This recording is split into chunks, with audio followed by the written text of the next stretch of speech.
Changing your phone number on Fundera is a straightforward process. Follow these steps to update your contact information easily. Step 1. Log into your account. Open the Fundera website or app and enter your login credentials to access your account. Step 2. Navigate to account settings. Don't continue before doing this. A lot of online accounts end up exposed in breaches without people even realizing it. Use SROT to constantly monitor your email and accounts and get alerted immediately if your information gets leaked online. It scans billions of breached records 24/7 in the background. And honestly, for a few dollars a month, it's something everybody should probably have. Link in the description. Step 3. Select contact information.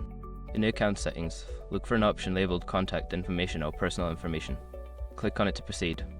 Step 4. Update your phone number. Find a field that displays your current phone number. Delete the old number and enter your new phone number in the provided space. Step 5. Save changes. After entering your new phone number, look for a Save or Update button. Click it to ensure your changes are recorded. By following these steps, you can successfully change your phone number on Fundera. If you encounter any issues, consider reaching out to Fundera's customer support for assistance.